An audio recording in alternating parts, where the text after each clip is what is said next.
All right. Had a very long day at work today, put in some extra hours, but if you thought that that was going to stop me from looking at your beautiful faces, you got another thing coming. I didn't have enough time to do a real thorough video today, so we're just going to talk about the NBA being back. Thank God, man, right? I mean, it wasn't it was a longer break than than we had between the bubble and last year, but now we really have a full season and a season with a lot of intrigue, man. There's some interesting teams kind of in that middle group of both conferences. I'm super excited. Warriors won last night. Love to see that. I'm not a LeBron fan, but I love Steph Curry, and he was just a maestro with the basketball that night. He was getting double teamed constantly. They were blitzing him, and it seemed like every time he made the right call. The scary thing is he had a terrible shooting night. He only put up 19 points, but he still controlled the entire game. Got a triple double, was fighting down low for rebounds, making perfect passes. It seemed like every time they would blitz him, Poole and him had a really good thing going. Poole would kind of cut to the basket and either finish it or feed it low to Looney. There were some great plays and a few plays he made where he wouldn't get the assist, but he started the entire sequence. He's such a scary player. I don't know how you go against a guy like Steph Curry. He has all the skills of Steve Nash, but he also happens to be like the greatest shooter ever on a completely different planet than almost anyone else to ever play the game. Is a threat to score from anywhere. He can pull up at a second's notice, can pull up following a sequence of dribble moves, can step back to open himself up. Just a lethal score. And if you overplay the jumper, he can get to the rim and finish strong, even though he never gets calls. And if he does manage to get a call, for once, he's going to drain the free throw. There's really nothing you can do against him. You can only hope to contain him. And with Clay, hopefully getting back at some point this season, that's a scary team. Iguodala looked really good in his return.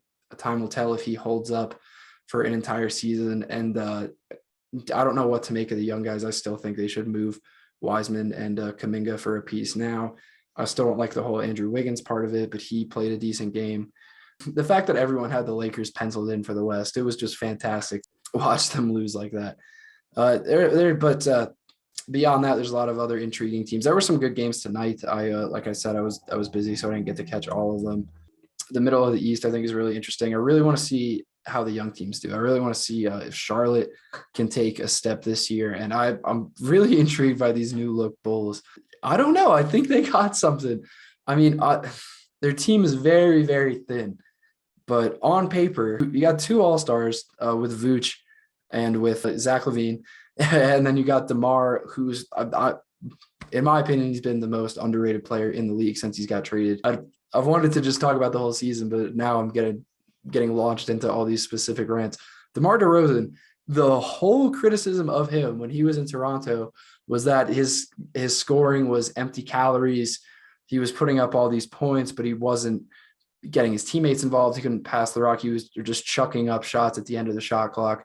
And he was a good enough scorer to put up points doing that. All the analytics people, all the outsiders people love to just dump on DeMar DeRozan when he was in Toronto.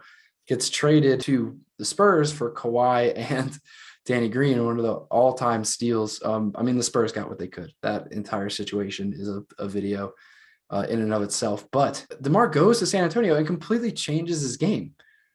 It starts only taking high percentage shots. Yeah, he's not a good three-point shooter, but besides that, he's a complete player in all other aspects. He can get to the rim, can throw it down with force too. Like, he'll get calls on his way and still finish through traffic.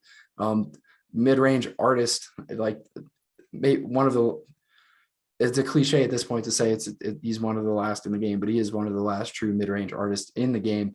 And he averaged like 6 assists every season with San Antonio. He was a willing and effective passer for them, and really bought into the system there. I just don't think he gets enough credit for morphing his game. I mean, granted, they never won anything, but who else was on his team? The corpse of LaMarcus Aldridge. Like, I look at the Spurs roster this year. They don't have a top 50 player in the league. So yeah, I like literally what like Patty Mills and Lonnie Walker are. It's just not going to get it done. So I hope that DeMar DeRozan can succeed on Chicago, especially with some other threats on the court. It'll be interesting to see how they kind of divvy up the touches with that team. But Lonzo is a great distributor. I have faith in Lonzo Ball. He's improved pretty much every year in the league. Um, I think they're a sneaky team. They're going to be a fun team to watch. My 76ers, I have absolutely no faith in. Ben Simmons.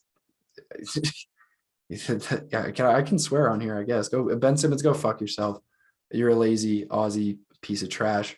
You're like I the Ben Simmons rant is another video. Ben Simmons rant's another video. Thankfully, Brooklyn has their own situation with Mr. Irving, uh, or Kanye with handles, as he's called on Twitter. And I think it just leaves the door wide open for the Bucks to get back to the chip. And for everyone that's kind of putting an asterisk on their run last year, which I mean, I understand the criticism. Um, they had some head scratchers in that Brooklyn series. In game 5, I do not understand how you let James Harden just sit in the corner on PJ Tucker when he's walking around on one leg. He's walking around on one leg. He cannot play any defense at all. And they don't even try to get a switch. They didn't try to attack him.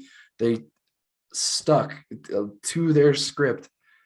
They were going to live or die by it. And if they lost that game, if KD's foot isn't on the line, I think Budenholzer is out there because I think he was really, really stubborn in that series, and he did not adapt when there were clear opportunities to take advantage of what was going on the floor. But they end up winning 6 and 7, and they end up winning the whole thing. And who's to say they won't be even better this year? I mean, they essentially bring back their whole team. They got a great deal on Portis. DiVincenzo's coming back. They have way more consistency and chemistry than the other teams that were at the top last year. I know Miami's a sleeper for a lot of people. I'm taking a wait and see approach.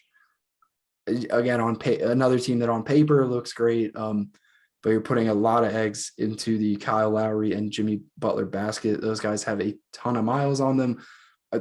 Two absolute dogs, two workhorses. I don't, nothing against them at all. I worry about the health with that team. They thankfully are deep, and they have a good mix of old and young players. Hero, I think, is poised for a breakout. You could say he already broke out he was 20 years old. He's still so young, and he's got one of the smoothest jumpers in the league. Leading scorer in the NBA preseason, Tyler Hero.